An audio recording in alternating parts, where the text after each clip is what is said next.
Hello guys. In the previous video we have seen that how we can create our own loops and in how many times we can use loops, right? So we have created some multiple tables. I hope you have created your own loops to build the multiplication tables, right? So I told you, right, that there is a concept called comprehensions. That means the loops that we write in some lines that can be written in one line itself. Okay, so that is called comprehensions. Okay, so in a layman way, we try to comprehend the code and the same thing what we are doing in the loop code. Okay, so let's see. Let's first of all start with the least comprehensions. Okay.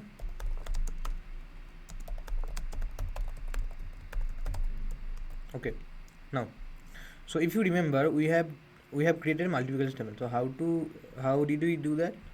For I in, okay, so we need number a equal to 3. Okay, so the 3 multiplication table we will be creating for I in range of what? 11. 11 means that is where we'll get the 10th value. Okay, because you know the indexing, right? The if we need 10, if we need values till 10, we have to pass range equal to what? 11. That means plus 1 we have to add. Now range 11 print a into b equal to, not a into b, that will be a into comma, then comma, then I itself, then comma, then equal to what? Equal to that a into I. Let's see what it's printing. Okay, 0, that will be 1 from 1. Okay, now you can see we have created a multiplication table, right? So here is 2 line of code, right? 2 or 3 line, 2 line, yeah. So let's start with this. Okay, let's start with this simple example. Let's first create our own comprehension. Okay, so we have a list. Okay, that is suppose null. Okay, then we have to give a list like braces. Okay, that means square braces inside that. Now what is written here? Write that similar thing for I in range 1 to 11. Okay, now what is that? Print a into I, this kind of things. Okay, this we will be doing here. Okay, and now let's print. Now let's print null. See, is this amazing? Okay, so we have created the same thing in one line of code. Okay, right?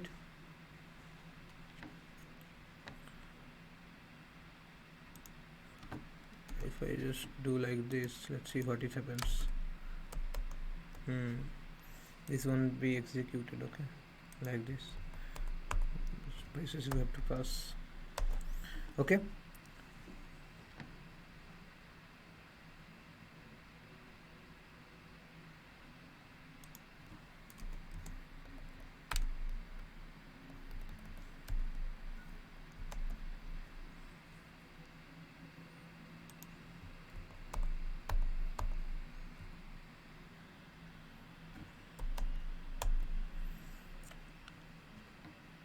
okay, so we can give a f string here. F string I will be talking. Okay, f string like this is very useful when you create these kind of things. Okay,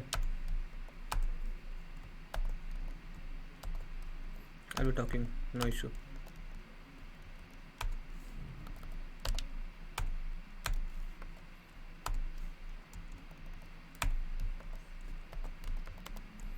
So this comma comma kind of thing, it will be removed from here. See,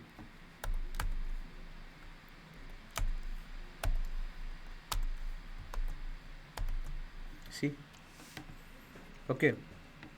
So this is the thing we need, right? Okay.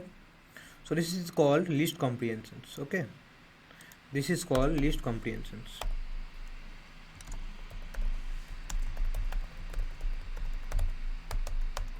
Okay, now why we should use list comprehension? Okay, so because you will see a lot of code using list comprehensions, because when we write like some modular fashion code or some big code, we use list comprehension to minimize the code, and like uh, this creates very good effort for any programmer to see the code and to debug the code. So that is where, and that is why list comprehension we use, right? So that it can be so simple to like verify or to go through the code. Okay, so now let's do one thing. Let's create a list first of all. List to equal to, and again one another thing I'll be talking about this list comprehension. Okay, now suppose if we have to create a list of 10 values, l equal to, suppose 1 2 3 4 5 6 7 8 9 and 10. So you can create manually, and we can create it with the list comprehension too. So I, for I in range what 1 to 11. 11 means we need 10. What is I means this loop looks like it. If we just do like this, I think it will be, you will relate this. Okay, so this is a for loop, right? You know, this is a for loop, and the same thing we are doing here with the list comprehension method. Okay, see, list comprehension method. Okay, now let's print this, and now let's list 2. See, we have 10. So this is how we can create list so easily. Okay, and so what's next? Okay, so list comprehension we have seen, right? Now let's see the dictionary comprehensions. Okay, that is also amazing.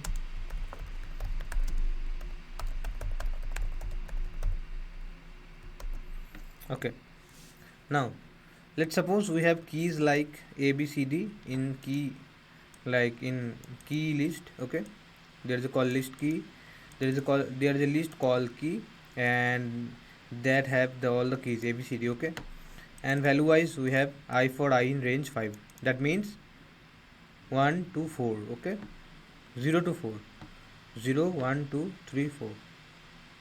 I should keep here 1 2 3 4 will be here, right?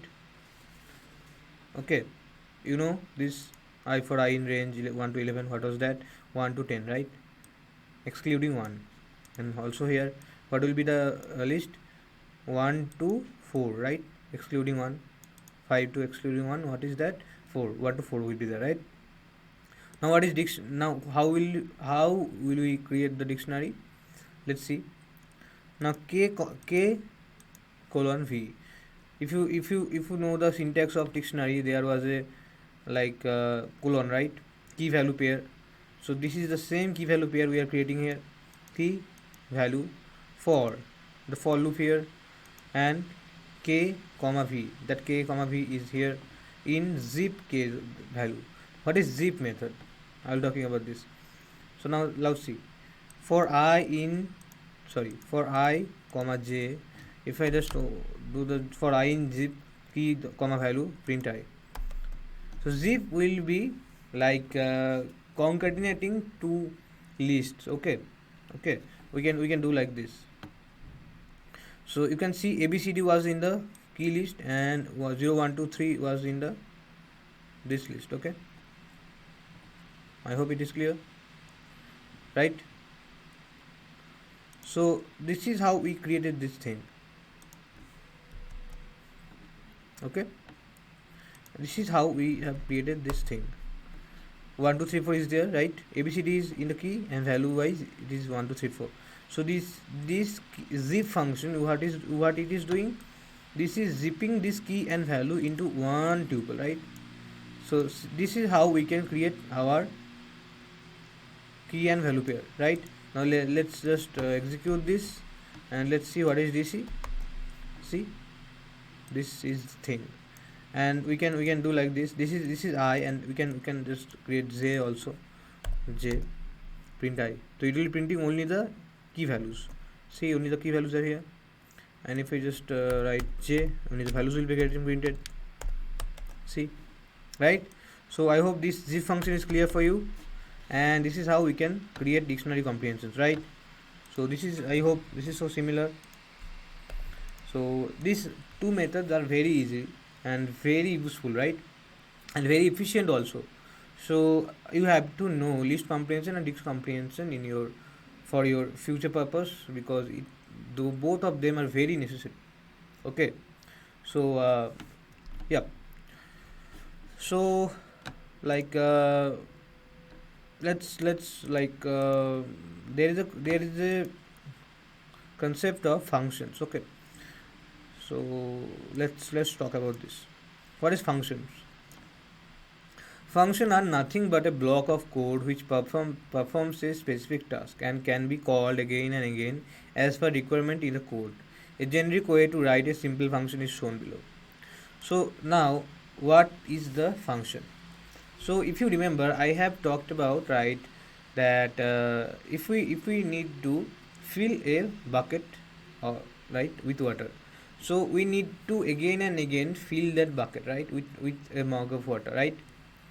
So what if we create something that will automate this thing? Like we will just call it, like suppose there is a boy called Ram. We'll call Ram, just fill the bucket. So what Ram will do? Ram will again and again fill the bucket. So we need to just call Ram, right? So this is how, this is similar with functions. We just call a function and function will do everything. So now we have created multiplication tables, right? So let's create it with the help of functions, right? So how to define functions? Just write def. That means define. This is how we define a function. Define. Let's suppose mul we create and a. Okay, this is a parameter. I'll be talking about this mul a. Okay. Now, so we have to create a table, right? So then for I in, so I'm not using any like comprehension here, but with the simple for loops first, then we'll be moving towards comprehensions. Okay, so let's talk about this first of all. For I in range, what was the range? That was 10, right? Sorry, 11, right? Because we need 10, so that is why we have to pass 11 plus 1. For I in range 11, print what?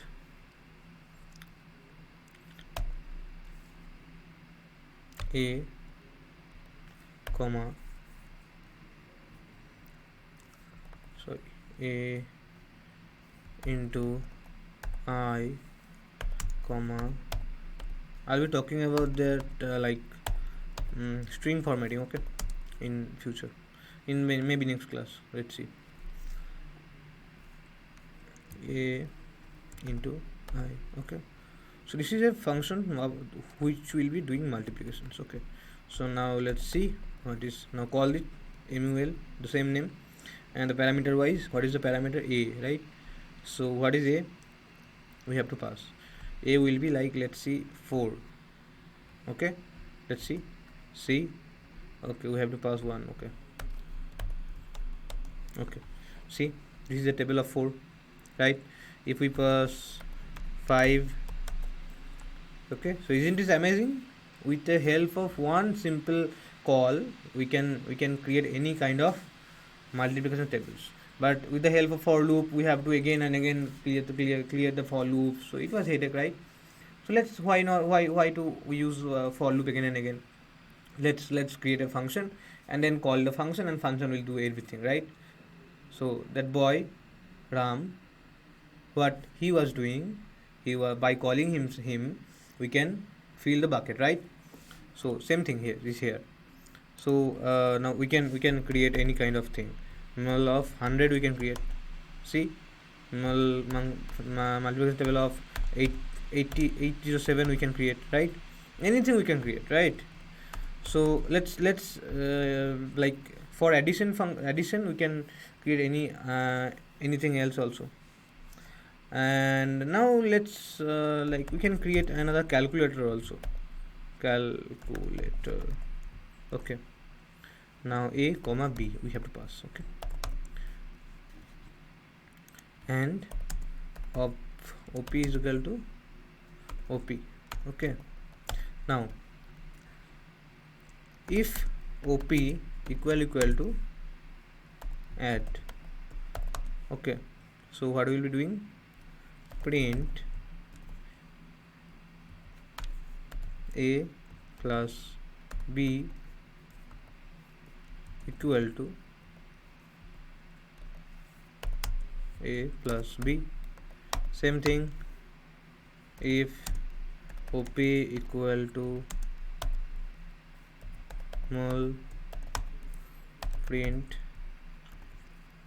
a into b equal to a into b. If op equal to div print like a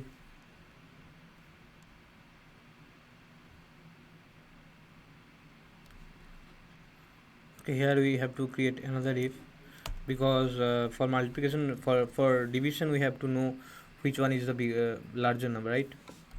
If a greater than b, okay, print a divided by b equal to a divided by b. Else means if b will be larger than a, else print b slash a.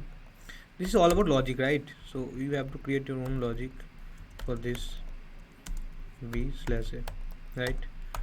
And if op, okay, I'll be copying this thing. So because same thing will be applicable for subtraction also, a minus b and also b minus a. Okay, so let's do this. Calculator, let's suppose we pass a 2 comma 3 and op will be like add. See, it is adding. Now let's see mul.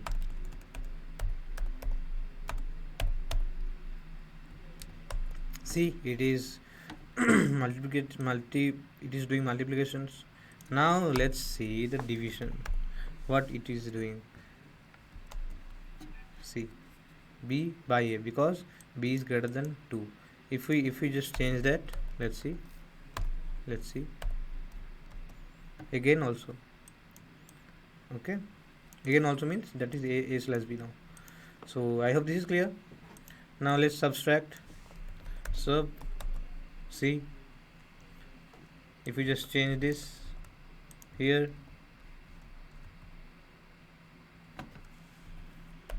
let's see again also. So isn't it amazing, right?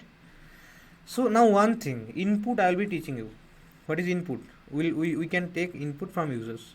So let's see, just cut that and write here that a equal to int of input, please enter a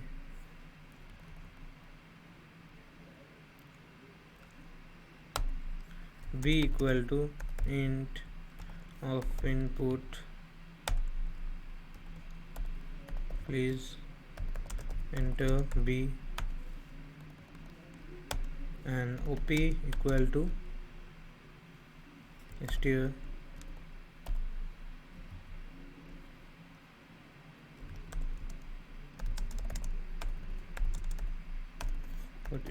operation. Okay, now let's just execute. And okay, let's sorry.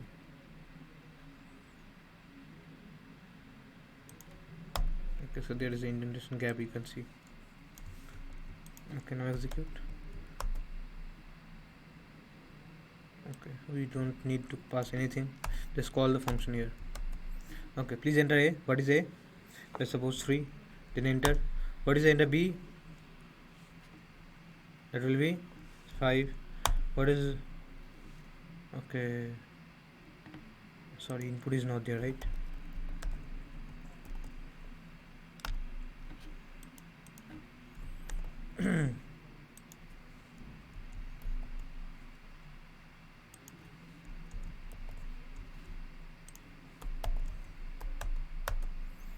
Three.